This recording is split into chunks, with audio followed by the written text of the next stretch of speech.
اللہ کی قسم ہم حضرت علی رضی اللہ عنہ سے محبت کرتے ہیں اور اہل بیت سے محبت کرتے ہیں۔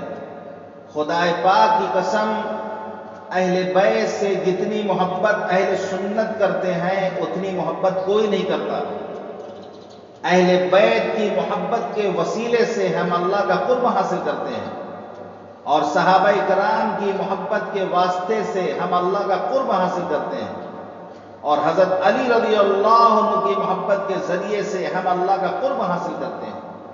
ہم پوری دنیا کے سامنے اعلان کرتے ہوئے کہتے ہیں علی مولانا، کہ علی ہمارے ولی، ہمارے دوست، ہمارے مولا ہیں، اہل سنت کے مولا ہیں، اس لیے کہ اللہ کے نبی صلی اللہ علیہ وسلم نے ہمیں سکھایا ہے اور فرمایا ہے من کنت مولاہ فعلی مولا، میں جس کا ولی اور دوست ہوں علی بھی اس کے ولی اور دوست ہیں۔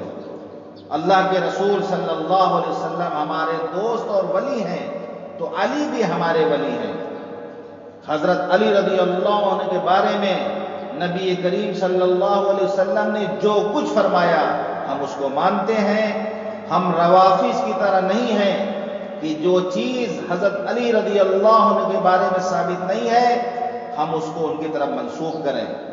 اللہ کے حبیب صلی اللہ علیہ وسلم نے حضرت علی رضی اللہ عنہ سے فرمایا تھا اما ترضى ان تكون منی بمنزلت ہارون من موسیٰ غیر اللہ نبی بعدی، کہ علی کیا تم اس بات سے راضی نہیں ہو کہ میرے نزدیک تمہارا وہ مقام ہو جو حضرت موسیٰ علیہ السلام کے نزدیک حضرت ہارون کا تھا؟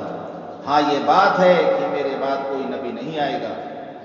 غزوہ خیبر کے موقع پر آپ صلی اللہ علیہ وسلم نے فرمایا تھا لَأُعْطِيَنَّ الرَّايَةَ غَدًا رَجُلًا يَفْتَحِ اللَّهُ عَلَى يَدَيْهِ يُحِبُّ اللَّهَ وَرَسُولَهُ وَيُحِبُّهُ اللَّهُ وَرَسُولُهُ، میں کل ایسے آدمی کے ہاتھ میں جھنڈا دوں گا جس کے ہاتھ سے اللہ تعالیٰ خیبر فتح کرے گا، وہ اللہ اور اس کے رسول سے محبت کرتا ہے اور اللہ اور اس کے رسول اس سے محبت کرتے ہیں، اور آپ نے جھنڈا حضرت علی رضی اللہ عنہ کو عنایت فرمایا۔ اللہ کی قسم ہم حضرت علی رضی اللہ عنہ کے وسیلے سے اللہ کا تقرب حاصل کرتے ہیں، اور حضرت علی رضی اللہ عنہ نے کیا فرمایا تھا وہ بھی سن لیں۔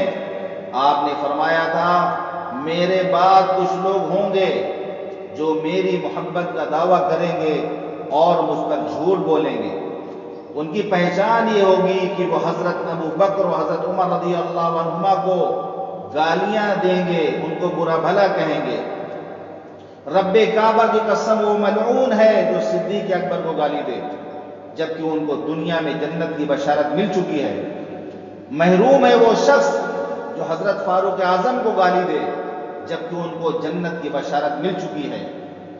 کیا حضرات شیخین کے فخر کے لیے بات کم ہے کہ وہ روضہ پاک میں رسول اللہ صلی اللہ علیہ وسلم کے جوار میں آرام فرما رہے ہیں؟ کون ایسا بدبخت ہوگا جو ان کو برا بھلا کہہ کر شیطان کا قرب حاصل کرے؟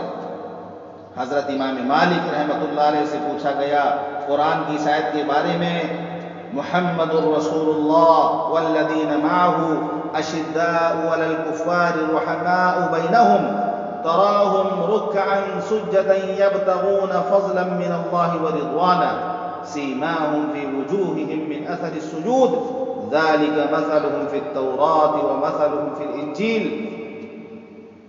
تو حضرت امام مالک رحمۃ اللہ علیہ نے جواب دیا اگر کوئی اپنے قلب میں صحابہ کرام کا کینہ رکھتا ہے تو یہ آیت اس کی عبرت کے لیے کافی ہے۔ حضرت ابو حاتم رحمۃ اللہ علیہ فرماتے ہیں کہ حجۃ الوداع کے موقع پر رسول اللہ صلی اللہ علیہ وسلم نے فرمایا تھا الا فلیبلغ الشاہد الغائب، کہ جو یہاں حاضر ہیں وہ غائب تک یہ پیغام پہنچا دیں۔ نبی کی اس قول سے ثابت ہوتا ہے کہ تمام صحابہ عدول ہیں، اگر ان میں سے کسی کے اندر عدل نہ ہوتا تو نبی صلی اللہ علیہ وسلم یہ نہ فرماتے بلکہ نام لے کر فرماتے کہ فلاں اور فلاں یہ پیغام دوسروں تک پہنچا دیں۔ آپ نے مطلق اعلان فرمایا کہ جو حاضر ہیں وہ غائب تک یہ پیغام پہنچا دیں۔ اس سے پتہ چلتا ہے کہ تمام صحابہ عدول تھے، تبھی آپ نے ان کو مکلف بنایا تھا۔ یہ بہت اہم دلیل ہے صحابہ کرام کی عدالت کے بارے میں۔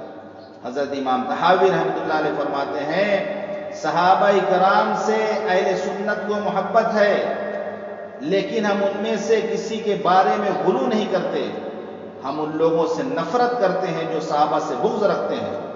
ہم محبت کرتے ہیں اللہ کے رسول سے اور صحابہ کرام سے، اور ہم ان سے بغض رکھتے ہیں جو رسول اللہ صلی اللہ علیہ وسلم اور صحابہ کرام سے بغض رکھتے ہیں۔ ہم تمام صحابہ کا ذکر خیر کرتے ہیں، اس لیے کہ ان کی محبت دین ہے، ایمان ہے، احسان ہے، اور ان سے بغض رکھنا کفر ہے، نفاق ہے، سرکشی ہے۔